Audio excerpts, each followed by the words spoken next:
porque tuve unos problemas de conexión y estoy en un hotel y no puedo hablar muy fuerte. Eh, Así es que, nada mal, casi me muero porque estaba en mi habitación y no podía conectarme y me bajé al lobby, al centro como de trabajo del hotel y ahí sí funcionaba el Zoom, arriba no se estaba bloqueado. Denme un segundo que conecto la compu y ya está.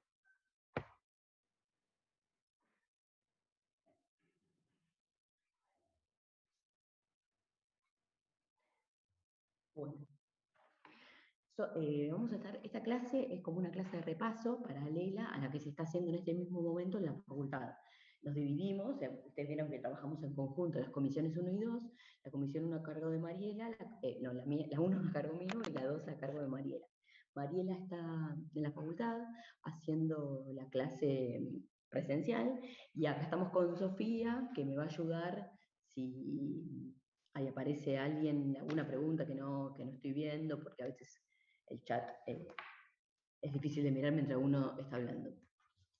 Bueno, la intención, digo, el jueves que viene es el parcial. Por empezar, ustedes tienen a partir de mañana la última de autoevaluación, ejercitación, el nombre que tenga, que recuerden que tienen que aprobar un determinado porcentaje. Así es que, bueno, además les va a servir de repaso para el parcial. El parcial, que va a ser el jueves que viene, por Zoom, a las 7 de la mañana, como venimos haciendo hasta ahora, van a tomar todos los temas que hemos dado, es decir, del trabajo práctico 5 al trabajo práctico 8 incluido. Bueno, como ya saben, que venimos charlando al menos en la comisión 2, para poder resolver bien las cosas de los últimos trabajos prácticos, tienen que conocer todo el anterior, incluido lo que aprendimos en el trabajo práctico que entraron en el primer parcial. Bueno, como es una clase de repaso, entonces la intención es que ustedes hagan las preguntas. Así que si quieren, para hacerlo de una manera más ordenada, vamos a ir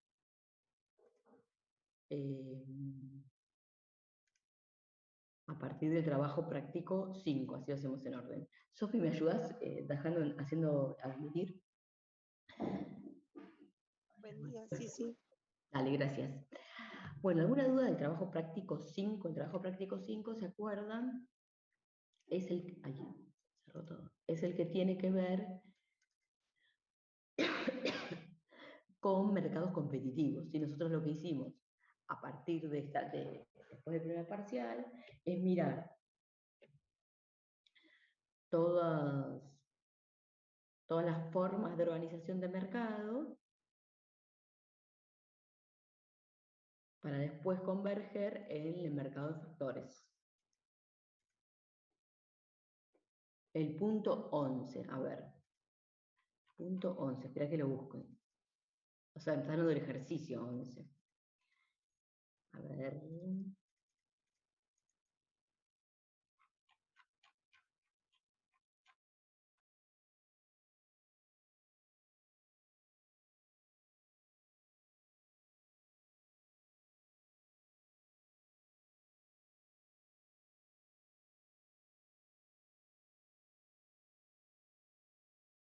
Y les cuento a todos, igual estaría buenísimo que lo tengan, está mal, la referencia no es el 9.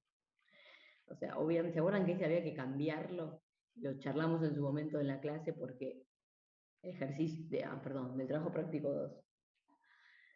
Bueno, en ese ejercicio, a ver, trabajo práctico 2, ahí era una resolución 9 del 2. Un equilibrio, era, me acuerdo seguro. Era una situación de equilibrio. Ustedes en esa situación de equilibrio tenían que resolver, tenían oferta y demanda y tenían que calcular los valores de equilibrio y establecer un precio de máximo de 15. ¿Sí? ¿Qué pasa cuando se establece? Por eso digo siempre tienen que referenciarse a los ejercicios anteriores. El trabajo práctico 2 hablaba de equilibrio. Cuando sacaban el equilibrio, ¿qué hacen? Igualan oferta y demanda. Una vez que igualan oferta y demanda, tienen un determinado nivel de precio de equilibrio. En este caso, el resultado les daba que el precio era 20, ¿sí? Que el precio de equilibrio era 20. Entonces, toman en el trabajo práctico ya 5, ejercicio 11, que ahí de vuelta tienen las mismas funciones, así que lo pueden calcular, calculan el equilibrio. Y luego tienen que sacar el efecto en el bienestar. ¿Qué es el efecto en el bienestar? Tienen que calcular el exceso de oferta y el exceso de demanda. El exceso de oferta y el exceso de demanda son las áreas debajo de la función de demanda y de oferta que muestran la plata que está ganando, entre comillas, el productor o el consumidor. ¿Por qué motivo? Por el motivo de que el consumidor estaba dispuesto a pagar un determinado valor y paga uno menos. ¿Se acuerdan? Por bajar rápido me olvidé la lapicera. Que la función de demanda nos muestra lo máximo que está dispuesto a pagar cada consumidor por cada cantidad. Y la función de oferta nos dice que es lo máximo y lo mínimo que están dispuestos a cobrar. ¿Sí? Entonces, esa área, si ustedes, el precio de equilibrio es 1, todas las unidades se venden a ese mismo precio. Y entonces el diferencial entre la función de demanda o la función de oferta y ese precio, el área que queda marcada, que es un triángulo, y se calcula por la base por altura sobre 2, que es la función del triángulo, les va a calcular el excedente. Comprendo de la base por altura 2 sobre 2, pero después no entiendo las cosas, sería buenísimo si lo pueden hacer con micrófono si tienen. No entiendo las otras cosas que agrega para sacarle algunos datos, como el excedente del consumidor con el precio máximo. Bueno, siempre el concepto es el mismo, ¿no? Tenés que sacar el excedente del consumidor. Y el concepto de excedente del consumidor es siempre el que acabo de decir. Si el precio es máximo, bueno, como no tengo pizarrón porque no estoy en mi casa, te lo voy a hacer en un papel y después te voy a mostrar.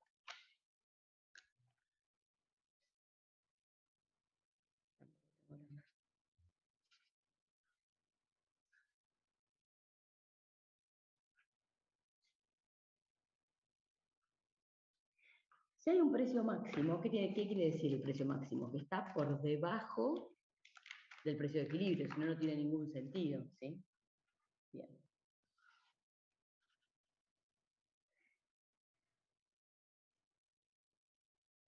Si el precio máximo es el que van a pagar ahora, el excedente del consumidor va a ser diferente. ¿Por qué va a ser diferente? Porque ahora van a comprar otras cantidades a otros precios. Entonces, lo que tenés que hacer es buscar los puntos que determinen el nuevo excedente del consumidor. Entonces, en el punto de equilibrio, para ir a este caso, cuando teníamos que el precio era 20 por la cantidad comprada, bueno, ese lo pudieron sacar perfectamente. El excedente del consumidor con precio mínimo, ¿qué tenemos que considerar? Con precio máximo, está mal resuelto el ejercicio. Máximo o mínimo era. Están las dos cosas. Bueno, si el precio es 15, vos vas a tener que considerar cuánto se compra en ese caso. ¿Cuántas unidades se compran si el precio es 15? Ya no se van a comprar 60 unidades, sino que se van a comprar 45. ¿Sí? ¿Por qué sucede eso? Porque ahora, al haber un precio máximo, los oferentes no llevan todo eso, no llevan 60 unidades al mercado, llevan 45. Entonces hay que...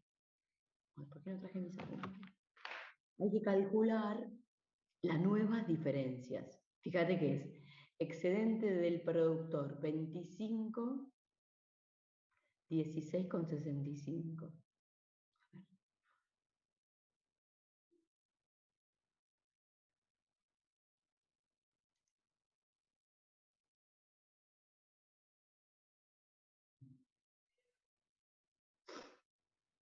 Estoy buscando.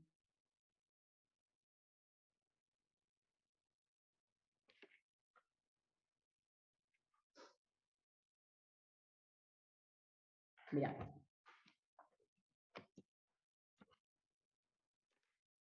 Cómo están hechas. No sé cómo están hechas ahí las cuentas, pero vos tendrías que hacer es esto. A ver si se alcanza a ver. Vos tenías la línea, el área bajo la función de demanda antes, cuando estaba el precio normal, era esto, ¿no? Es decir, que pudimos sacar fácil. Pero en cambio ahora, el excedente del consumidor, lo voy a graficar con otro color, no lo puedes calcular como un triángulo, tenés que calcular un rectángulo más un triángulo, no sé cómo está resuelto ahí. ¿Por qué? Porque ahora el excedente del consumidor, por favor que se vea,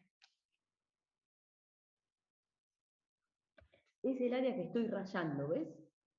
¿Por qué? Porque primero hay un precio máximo, o sea, llega hasta ahí nada más, que es el 25, se extiende de la línea punteada a la línea roja. Pero a la vez se achican las cantidades, porque las cantidades antes eran 60 y ahora no recuerdo el número, creo que es 25. Entonces, ¿cómo haces para calcularlo? Tenés que encontrar valores para armarte para armarte todas esas, como para armar pedacitos para calcularlo. ¿Entendés? En cambio, en el trabajo práctico, déjame ver cómo lo hicieron, el excedente del consumidor con precio mínimo es 25, ¿ves que hacen cuentas? 25 menos 16,65 por 50 más 16. ¿Por qué? Porque van armando dos pedazos, un triángulo y un rectángulo. ¿Sí? Lo mismo en el caso del excedente del consumidor. Vos tenés que mirar primero con esa lógica de qué es el área por debajo o por encima, la función de demanda o de oferta, que corta en el precio y que tiene como límite vertical la cantidad y ver qué figuras podés armar, porque tenés que cubrir todo el área. Entonces, lo más sencillo, en general, es armar triángulos y rectángulos.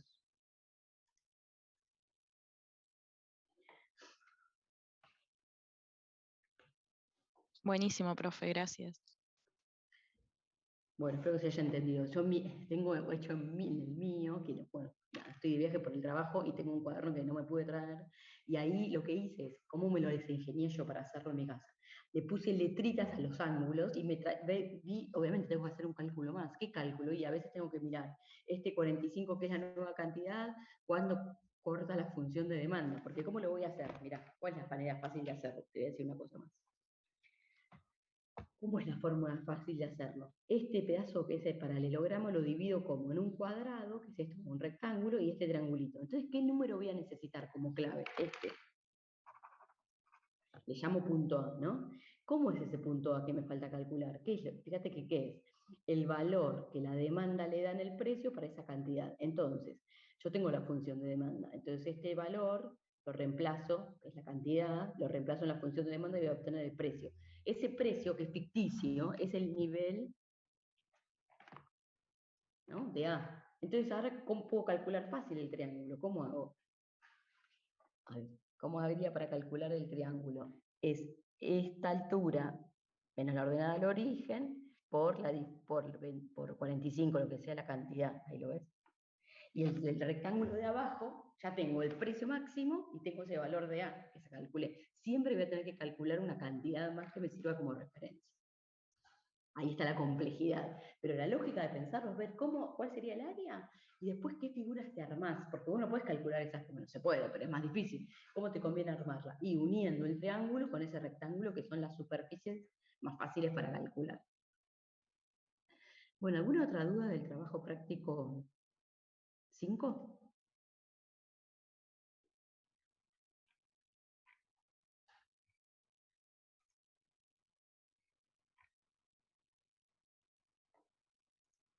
A los que están llegando recién, les recuerdo que es una clase de repaso, en paralelo a la que está haciendo Mariela en la facultad, y como sabíamos que todos no iban a poder ir a la facultad, y hacerlas híbridas es bastante complejo porque no se puede mirar tan fácilmente el chat, decidimos separarlo en dos y unir a las comisiones. Hay algunos que están en la facu y otros que estamos acá.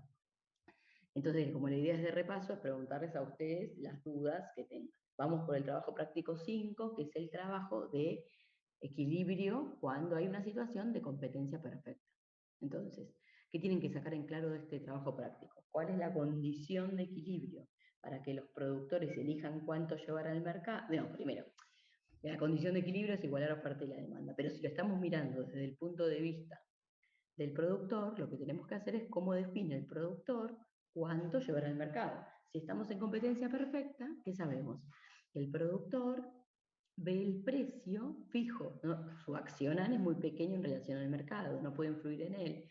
Entonces toma el precio como resultado de la interacción de la oferta y la demanda, y dado ese precio, que es horizontal, que es igual al ingreso marginal en este caso, porque si quiere vender más lo hace siempre al mismo precio, lo iguala con el costo marginal. Y ahí define cuánta cantidad producir. ¿Cuánta cantidad por producir? Porque el precio ya lo tiene definido, ¿sí? Entonces eso es como digamos, lo fundamental que tienen que saber del trabajo práctico 5. Y a partir de eso, ¿qué puede pasar? Y puede pasar que se incluya un impuesto, un precio máximo, un precio mínimo. Pueden tener que calcular el beneficio. Bueno, si no tienen ninguna duda del trabajo práctico 5, pasamos al 6. Ay, no tengo ni el agua acá, me quiero morir. Tuve que bajar corriendo, menos cuarto, cuando hacía 15 minutos que no podía conectar y no traje ni el agua, ni el café, nada. Bueno, el trabajo práctico siguiente, que es el 6, habla de la situación como opuesta al caso de competencia perfecta. Va a haber el caso de monopolio. ¿Qué es una situación de monopolio? Cuando un oferente es el único que actúa en ese mercado. Al ser el único que actúa en ese mercado, el precio no está fijo. ¿Por qué? Porque si quiere vender más y enfrenta toda la función de demanda, lo que tiene que hacer es bajar el precio. Entonces ahí, si tiene que bajar el precio a esta, para vender esta última unidad, tiene que bajar el precio a todas las anteriores. Entonces, el ingreso marginal y el ingreso medio, que es el precio, ya no son iguales, sino que eh, el ingreso marginal está por debajo. Entonces, cuando elige qué cantidad producir, igual a ingreso marginal con costo marginal, ¿y qué más? El precio lo va a definir la función de demanda. Entonces, una vez que tienen la cantidad, se fijan en la función de demanda el precio. ¿Alguna duda de este trabajo práctico? Eso es lo fundamental, eso es lo que tienen que saber para poder resolver todo.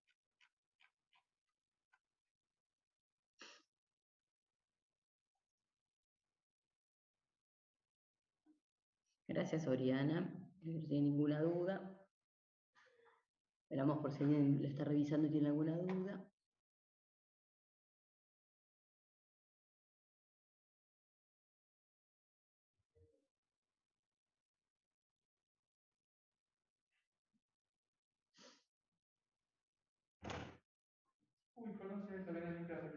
No hay problema.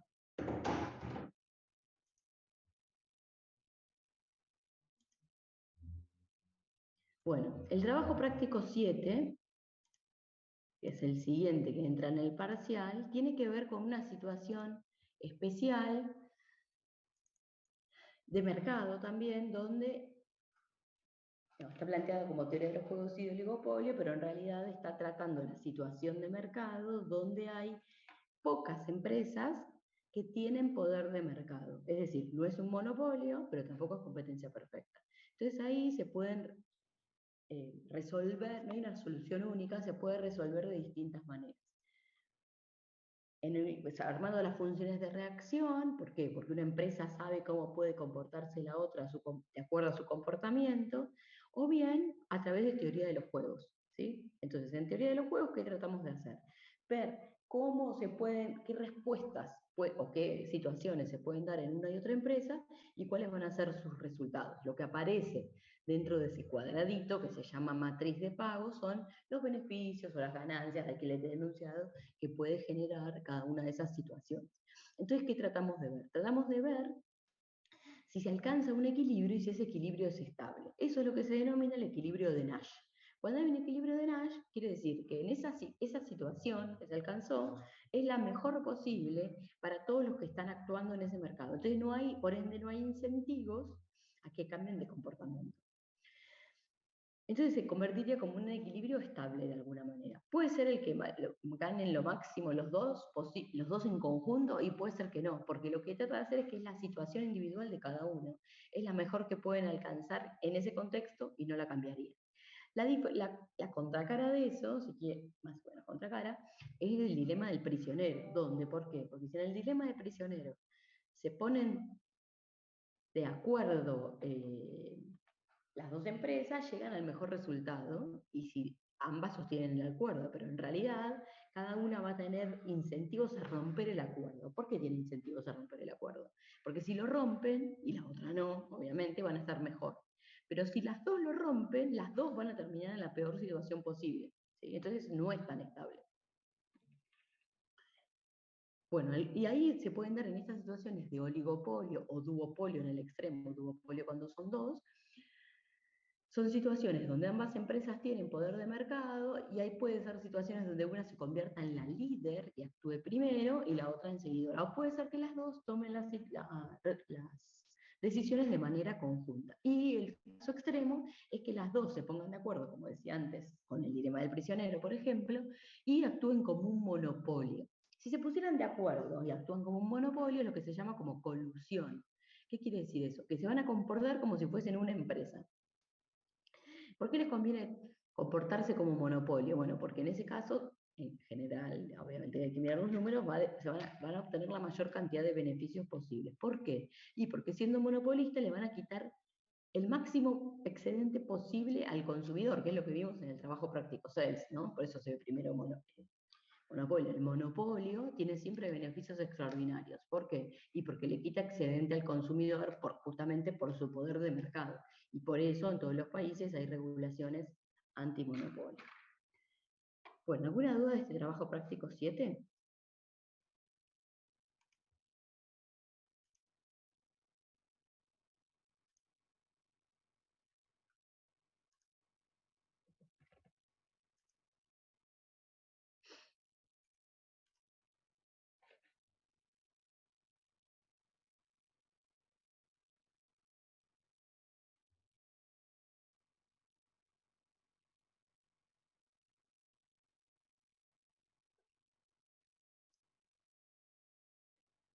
Bueno, y el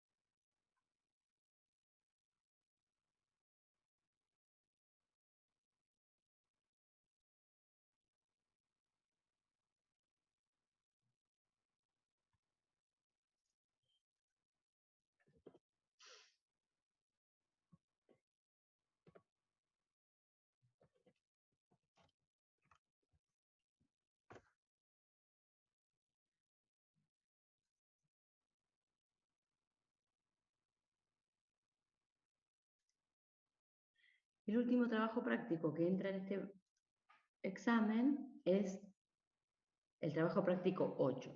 El trabajo práctico 8 tiene que ver con mercado de factores. ¿Qué quiere decir esto? Que acá invertimos la situación de las empresas. ¿En qué sentido? En que las empresas hasta ahora las habíamos venido considerando en su rol de vendedora de un bien o de un servicio, ¿no? De oferente.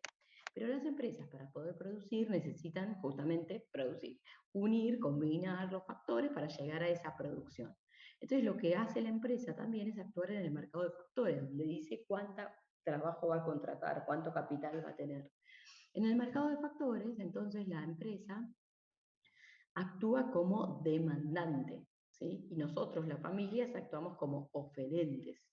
Entonces, la empresa quiere seguir con el mismo objetivo. ¿Cuál es su objetivo? Maximizar beneficios. Para maximizar beneficios, tiene que seguir la regla de ingreso marginal igual costo marginal, que ustedes ya conocen.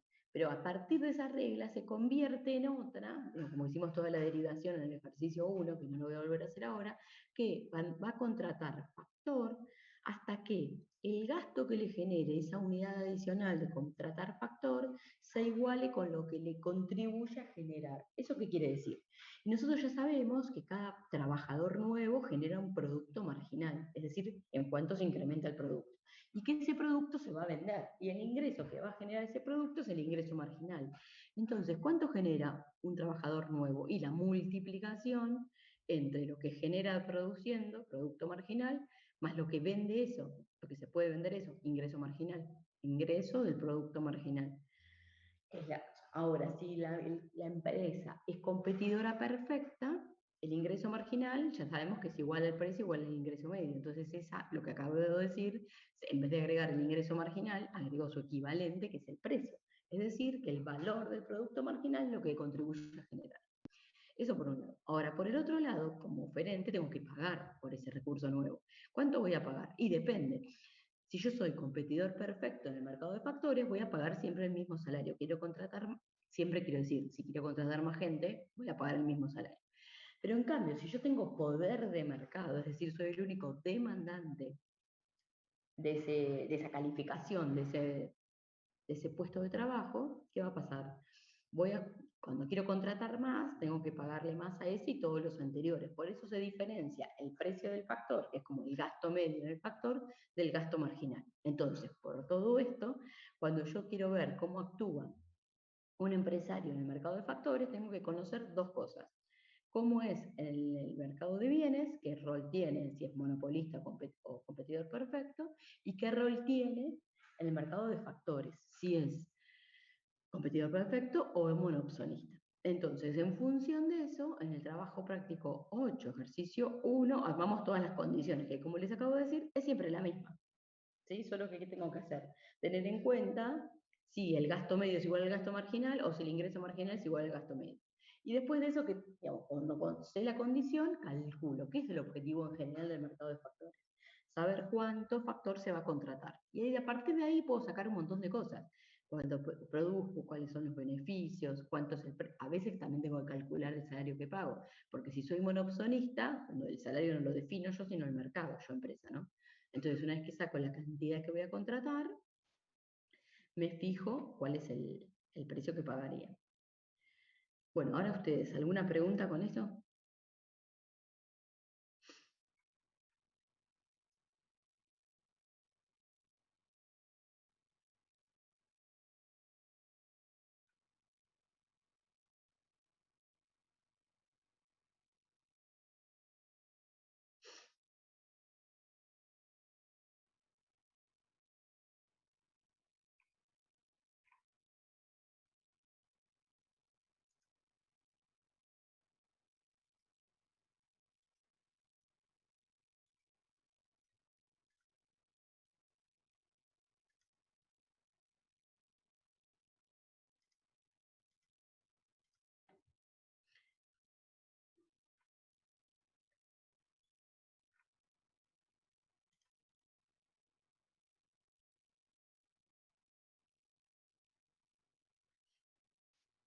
Venga, a ver, yo tengo una duda en el punto 3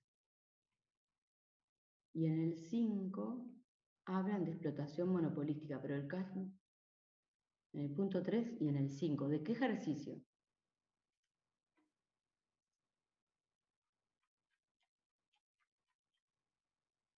Si tienes micrófono, ¿me lo podés contar? ¿Se me escucha bien, profe? Perfecto. En el punto 3 y en el punto 5 se habla de explotación monopolística. Ajá. En el punto 3 me parece que se hacen referencia al mercado de factores, si no me equivoco. Y en el 5 me parece que en el mercado de bienes, porque usan como un cálculo distinto, que capaz me estoy Ahora lo, confundiendo, pero creo que es así. Es así. La explotación monopolística, no siempre se calcula en el mercado de factores, eso sí, pero ¿de dónde surge? Surge por el hecho de que el productor es monopolio, porque acordate que cuando en el mercado de factores no existe la palabra monopolio, se usa monopsonio. Entonces, ¿por qué surge digamos, porque primero entendamos el concepto? ¿Qué es la explotación monopolística? La explotación monopolística surge porque al factor yo le pago lo que efectivamente quiere cobrar. En este caso creo que era competidor perfecto en el mercado de factores, ¿sí? Pero ¿qué pasa? Como soy monopolista,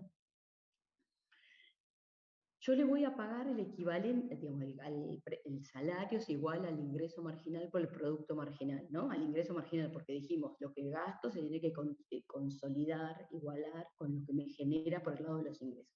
Pero en realidad me genera un ingreso marginal, pero cuando yo, acuérdense cómo son las funciones, así, la de arriba es la demanda y la de abajo el ingreso marginal. Cuando yo defino la cantidad a producir, el precio va a estar por encima del ingreso marginal. Entonces, lo que valora la sociedad, el trabajo de esa persona, es más alto de lo que le estoy pagando. Y por eso surge el ingreso, ay, me salió la palabra. Por eso surge la explotación, perdón, monopolística del factor. ¿Cómo se calcula? La explotación monopolística se va a calcular por la diferencia. para ese nivel de sala, de cantidad de trabajadores, un rectángulo que toma como altura el valor del ingreso, la diferencia, perdón, entre el valor del producto marginal y el ingreso del producto marginal. Lo comparto, que este gráfico es bastante claro. ¿Ven? Entonces, para este caso, que era el ejercicio 2, me parece, este es cómo es la explotación monopolística. Lo que se define, vamos a hacer el ejercicio entero, el gráfico. La línea negra es el ingreso del producto marginal. Y la línea grisecita esta es la oferta de factor, o sea, la cantidad, el salario, que lo veo como estable. Entonces, acá, en este cuadradito, elijo cuánta cantidad voy a contratar de factor, 2,25. ¿Qué salario le voy a pagar? 8. ¿De qué surge la explotación monopolística? Surge porque el ingreso del producto marginal está por debajo del valor del producto marginal. ¿Sí? ¿Por qué digo esto? Porque ese bien que contribuye a generar se valora al nivel del precio, porque cuando yo lo voy a vender al mercado me pagan el precio, no el ingreso marginal. Entonces, esa diferencia por la cantidad de factor que contraté es la explotación monopolística, todo este rectángulo. ¿Cómo lo calculo? Y fíjense, la base que es 2,25 y la altura, la diferencia entre 44 y 8. Ahora voy a mirar, si vos me decís que en el 5, vamos a mirar. Fíjate que en el 5 calcula dos explotaciones, la explotación monopolística y la explotación monopsónica. La explotación monopolística se debería calcular igual.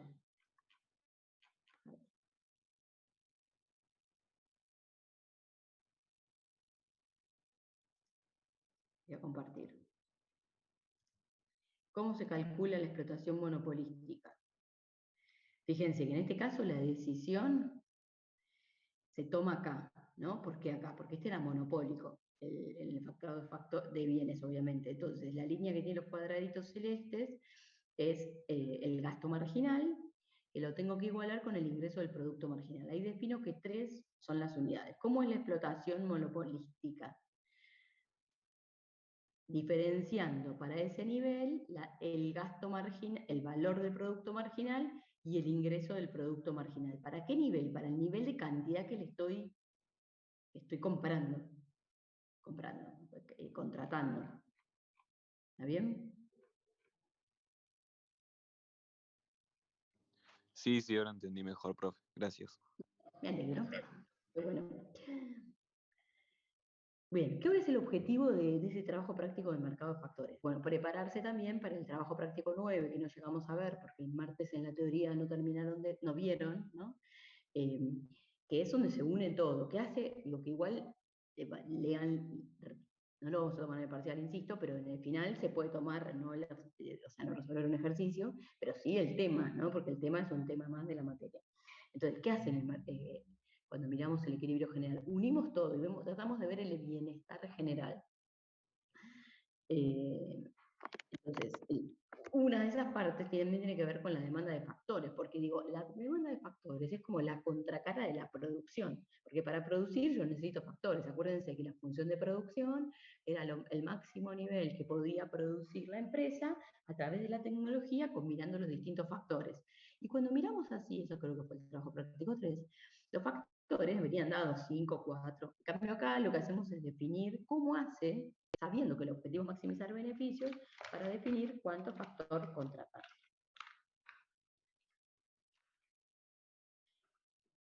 Bueno, ¿alguna otra duda de cualquier tema?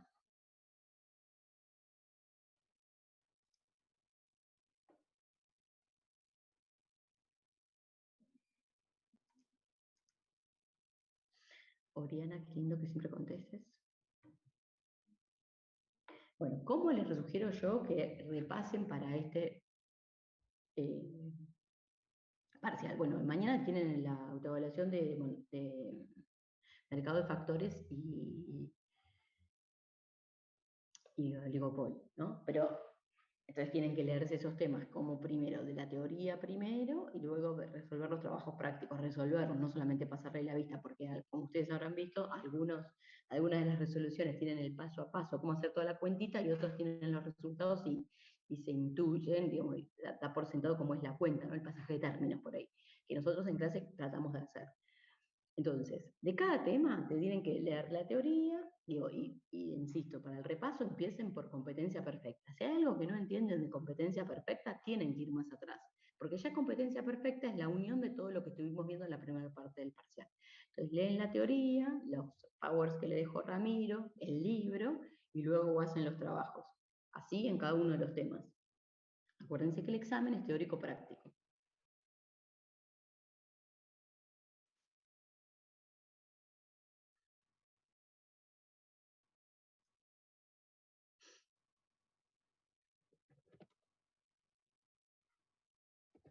Profe, ¿sabés si el parcial va a ser como la última vez, más preguntas de práctica que de teoría o no sabes? No, la última vez no fue así. Siempre fueron solo 2 preguntas de teoría. Por eso, más práctica que teoría. Ah, entendí al revés, sí, va a ser así. Ah, listo, gracias. Sí, porque digamos, hay una instancia más de la evaluación teórica que es en el final o en el coloquio. Entonces, es más fuerte la evaluación en términos de la práctica.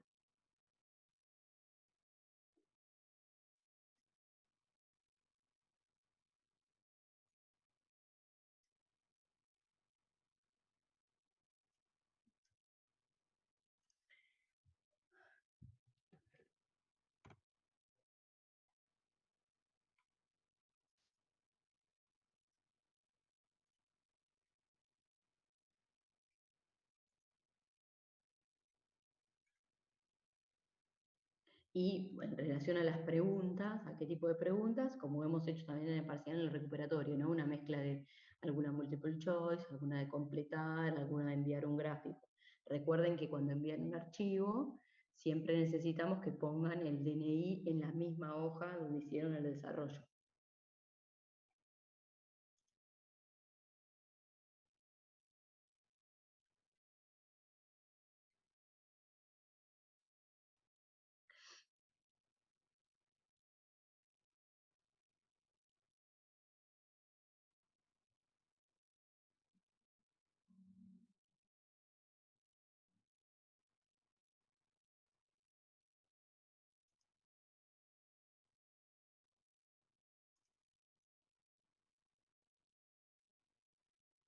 Bueno, y después no, vamos a pasar las notas por mail, por el mail del CIU, ¿no? Que saben que tienen que mirar y las vamos a colgar en AU24. Y la fecha del recuperatorio, ahora no me la acuerdo, pero está definida, está en el calendario que ustedes tienen a disposición en la página, en el AU24, y para el recuperatorio van a entrar los mismos temas.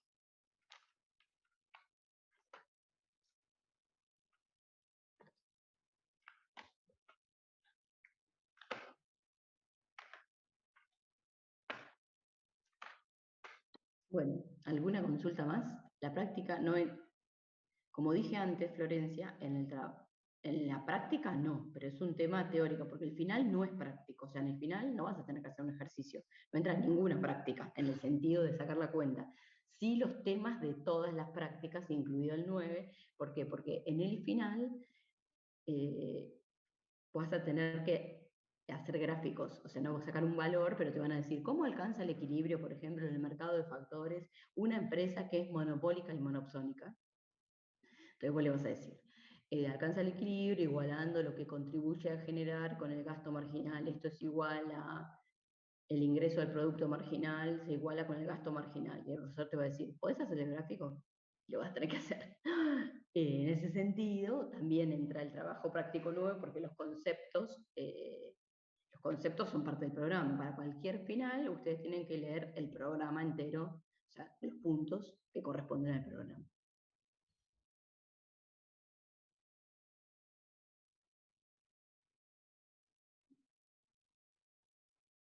Buenísimo.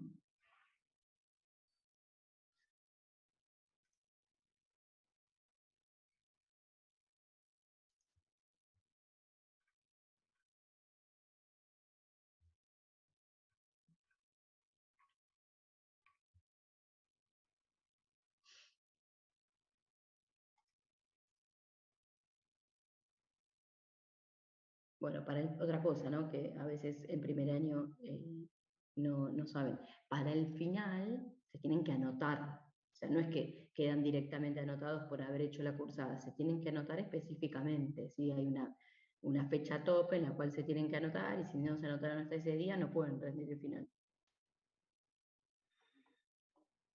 Así en todos los finales, ¿no? Pero bueno, algunos que promocionaron todas las materias del primer semestre, esta es la primera vez que tienen que rendir un final y por eso me parece importante decirlo, porque nos ha pasado alguna vez que ha ido algún alumno sin haberse anotado, sin saberlo.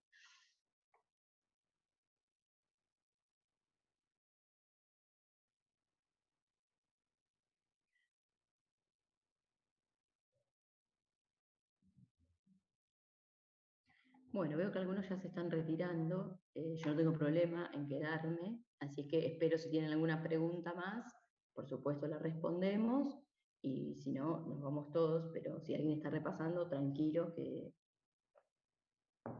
me quedo a que termine.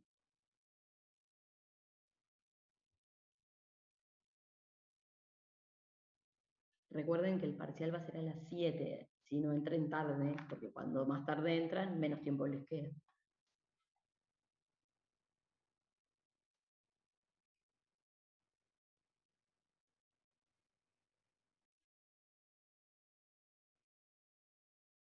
Chao, Oriana.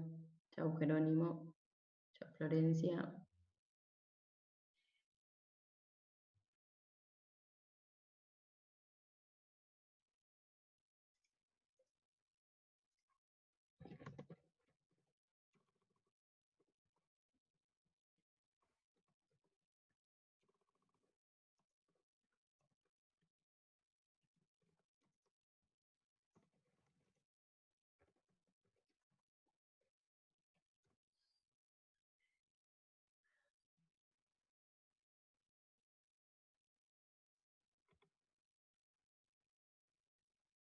Bueno, Edu, Melisa, González Aixa, ¿tienen alguna duda?